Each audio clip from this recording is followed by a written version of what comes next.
I'm doing 50 miles an hour in the endless average speed check things which are literally everywhere on our motorways these days. Because smart motorways, what are they on about? They're not smart, they're not an upgrade. Come on. Yeah, it doesn't like doing 50 for a long period of time. It just starts kangarooing along, which I think is because the EGR is leaning it out too much. It's not putting too much air in or not enough fuel based on the EGR. So, did a quick check online. You can buy an EGR for £22 delivered. So I don't know why the person who did that didn't just buy an EGR and replace it, because it's only 4 bolts. So I'm going to do that as soon as that arrives, and hopefully it will run an awful lot better. This just arrived in one day from China for £22. I don't understand why anyone would block it off rather than replace it.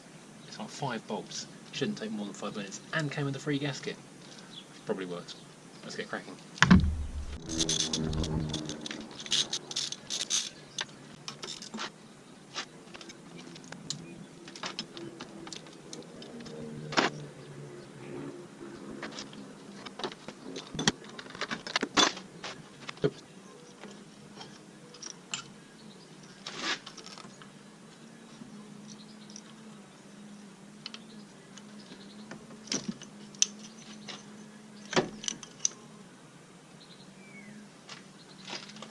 Whoa, that is crusty.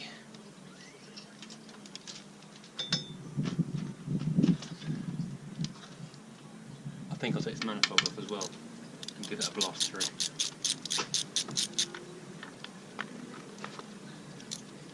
And this manifold is also really heavily coked up. I don't know if that makes any difference or not. I don't know if you can see that or not. That's just thick. That's not going to be good airflow through there. I can't help things, can it? Let's give it a clean out.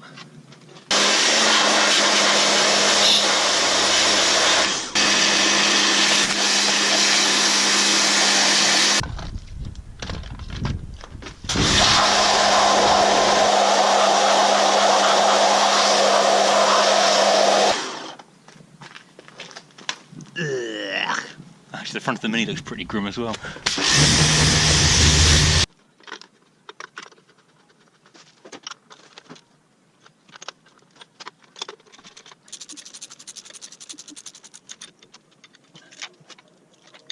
Okay, I hadn't noticed that there were captive nuts in the old EGR, so I'm going to have to use a couple of bolts out of the garage.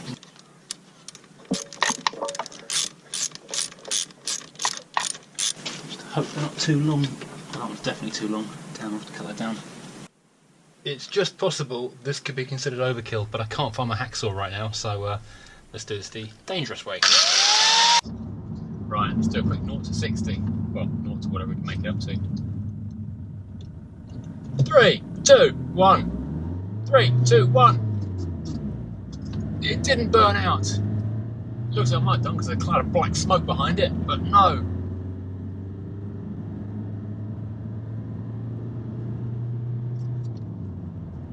I would say, if anything, this is slower than it was before I changed the EGR over. It's not a success.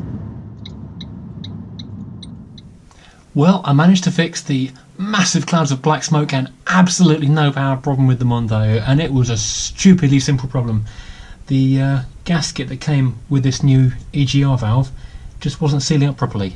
So there was a lot of smoke coming out and a lot of air going in. Engine running stupidly lean, no power. And yeah, so I put the old EGR back on again, used the blanking plate, and it's all fine again. And actually seems to be running quite well at the moment, so I'm going to leave it as it is, not disturb it until I can find a better, or just any good gasket for this thing. I mean, you can see, looking inside here, how sooty that has got after just a couple of test runs and just a short drive. I'll refit it at some point, but I'm in no rush now because it's running fine and the power's back again, which means I can continue with my Bangernomics adventure. Can I keep on using a £1,000 car as a daily driver? Okay, it's now a £2,500 car after the injectors, the turbo, the tyres, the EGR and the suspension parts for the MOT. But can I continue to use a cheap car every day doing galactic miles? I did 1,000 miles last week. Will it survive? Will I survive? Will I get bored and go and buy something nice? I think we know where this is going, don't we? Thanks for watching. Please hit like and subscribe, and please go and buy a t-shirt and you're going to love it. Thanks for watching.